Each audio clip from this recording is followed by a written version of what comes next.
ભારતને આત્મનિર્ભર બનાવવાના અભિયાનમાં હવે એક નવું પગલું. ભાજપના ઉમેદવાર પ્રદેશ પ્રમુખ અને કેન્દ્રીય મંત્રી સી.આર. પાટીલે આજે સુરતના તમામ દુકાનોમાંથી સ્વદેશી સ્ટીકર લગાવવાની શરૂઆત કરી છે. સી.આર. પાટીલે સુરતમાં દુકાનોમાં સ્વદેશી સ્ટીકર લગાવ્યા, આત્મનિર્ભર ભારત અને વોકલ ફોર લોકલનો સંદેશ આપ્યો. તેમણે જણાવ્યું કે કોઈ પણ દેશ દબાણ લાવીને આપણા દેશને નમાવી ન શકે અને દેશમાં એકતાની જરૂરિયાત પર ભાર મૂક્યો. તેમણે લોકોને દિવાળી પર સ્થાનિક ઉત્પાદનો ખરીદવાની અપીલ કરી. સાથોસાથ વેપારીઓને જીએસટી ઘટાડાનો લાભ ગ્રાહકોને આપવાની સલાહ આપી, જેથી ખરીદ શક્તિ અને વેચાણ વધે. પીએમ મોદીના નેતૃત્વમાં દેશને આત્મનિર્ભર બનાવવાનું આહવાન કર્યું. 22મી સપ્ટેમ્બરથી આખા દેશમાં એક ઉત્સાહનું વાતાવરણ બન્યું છે. માનનીય પ્રધાનમંત્રી શ્રી નરેન્દ્ર મોદી સાહેબે 15મી ઓગસ્ટના દિવસે લાલ કિલ્લા ઉપરથી જાહેરાત કરી હતી કે આ દેશવાસીઓને એક દિવાળીની મોટી ગિફ્ટ એ આપવાના છે. અને ત્યાર પછી જીએસટી કાઉન્સિલમાં નિર્ણય કરવામાં આવ્યો હતો કે જીએસટીના અલગ અલગ રેટ હતા, અલગ અલગ સ્લેબ હતા. એમાં 2 જ સ્લેબ કરીને મોદી સાહેબે ગ્રાહકને ફાયદો થાય, કિંમતમાં ઘટાડો થાય, એના માટે જે રાહત આપી છે. એના કારણે ખુશીનું વાતાવરણ છે.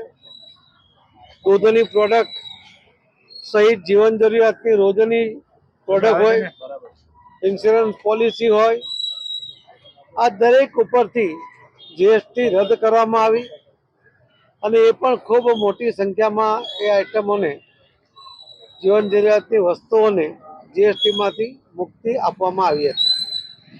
ત્યારબાદ પણ જે અલગ અલગ સ્લેબ હતા, 5%, 12%, 18%, 28% અને એમાં પણ ખૂબ મોટી રાહત આપવામાં આવી છે.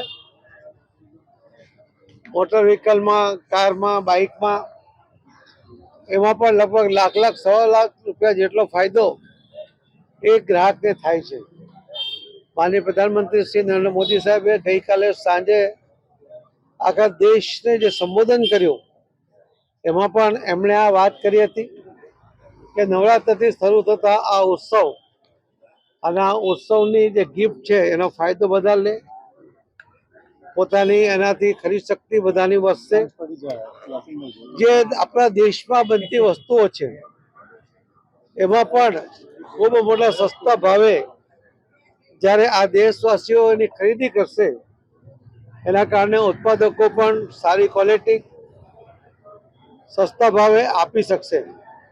એટલા જ માટે આ જીએસટીની રાહતની સાથે સાથે સ્વદેશી વસ્તુઓ, આપણા દેશમાં બનેલી વસ્તુઓ, રોકાણ ભલે વિદેશી હોય, રોકાણ ગમે તેનું હોય, ટેકનોલોજી ગમે તેની હોય, આપણા દેશના નાગરિકોનો પસીનો એમાં હોય, આ ધરતીની ધૂળ એમાં મળેલી હોય, એની સાથે જોડાયેલી હોય, એવી જ વસ્તુઓને ખરીદવાનો આગ્રહ બધા કરે.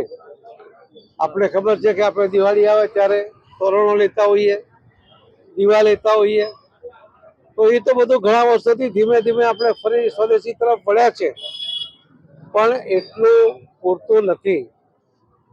અને 2 દિવસ પહેલાનો સુરતના ટેક્સટાઇલના વેપારીઓનો જે એક પ્રયોગ થયો એ યાદ આવે છે કે 240 જેટલી ટેક્સટાઇલ માર્કેટમાંથી 5000 જેટલા ટેક્સટાઇલના વેપારીઓએ એમણે 5000 પોતાની જે વિદેશી ઘડિયાળો હતી એના બદલે આપણા દેશમાં બનેલી સ્વદેશી ઘડિયાળો એમણે એક સાથે વર્ચ્યુઅલ કાર્યક્રમમાં જોડાયા.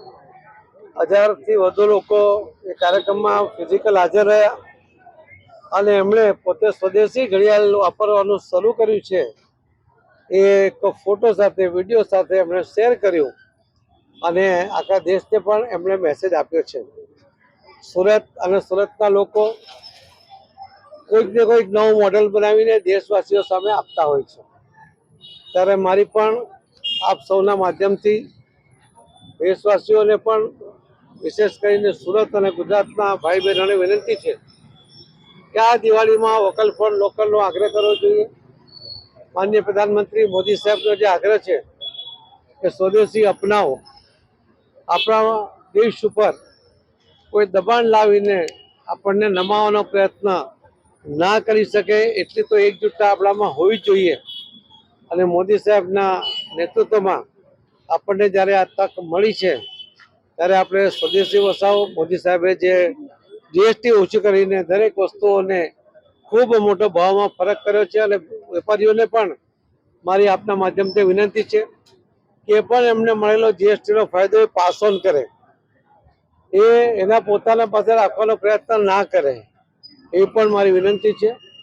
મોદી સાહેબે જે આ કર્યું છે એના કારણે ગ્રાહકોને ફાયદો થશે, એના માટે આ કર્યું છે. પણ સાથે સાથે ગ્રાહકોની ખરીદ શક્તિ વધશે, એના કારણે તમારું વેચાણ વધશે, એના કારણે તમારી ઉત્પાદનની જે કિંમત છે એમાં પણ ઘટાડો થશે અને એ રીતે પણ તમને ફાયદો થવાનો છે. એટલે વેપારીઓને પણ ખાસ હું વિનંતી કરું છું અને આપ સૌને પણ મારી વિનંતી છે કે આપના માધ્યમથી આખા દેશના સૌ ભાઈ બહેનો સુધી આ મેસેજ મોદી સાહેબને પહોંચે એ પહોંચાડવાની વિનંતી છે.